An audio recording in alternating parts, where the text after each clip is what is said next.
Michelle, my daughter just turned 2 days ago. Happy birthday. I have had the small potty out for her for a while, and she would go occasionally sit on it when I was on the big potty. And suddenly she stopped and refused to go on. This happened a few months ago, but I let it go. I bought her a potty seat to go on the big one, thinking she would want to be big like her brothers, but she doesn't want to go on that either. I've been role playing with her doll and going through the motions. What should I do? Michelle, have you potty trained her? I don't know from your question if you've potty trained her or not. I'm going to assume, let's just say for kicks that you have not potty trained her. Instead, you've just set the potty out and she showed an interest occasionally and then she stopped.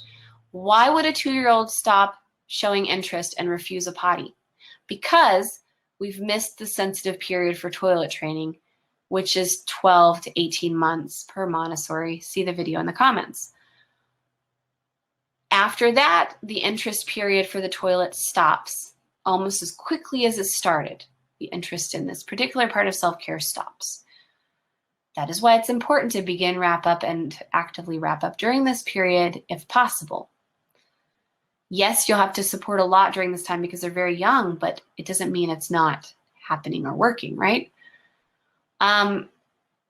Losing interest and then expecting her to just go on it after being shown by role playing is not the same thing as she starts to pee and you transport her to the potty or the potty to her and you're actively teaching for several days in a row.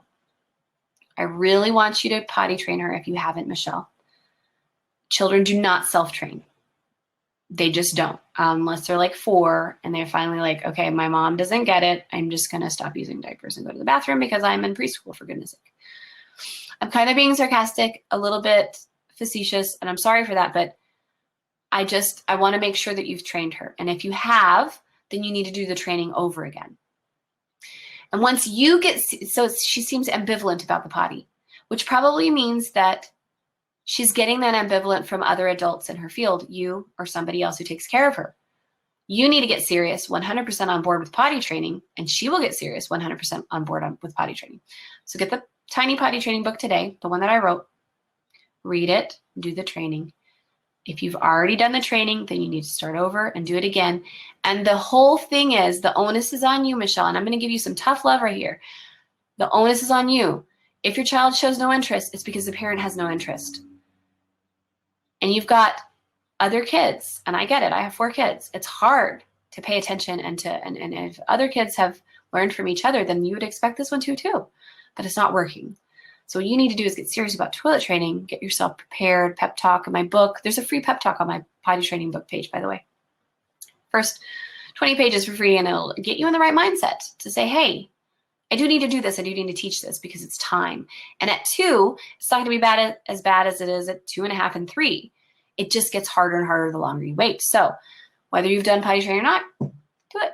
And I fully encourage you to do it, and you're going to do fine. But that's what I think is a problem. I hope you don't mind my tough love, but I think it's important for us moms to be straight up with each other. And you haven't done anything wrong. You've just done what you thought was best, and that is fine. And now I'm just going to give you a little bit more nuggets of wisdom, and you take those and do what you want. But hopefully this will help you. I think that it will.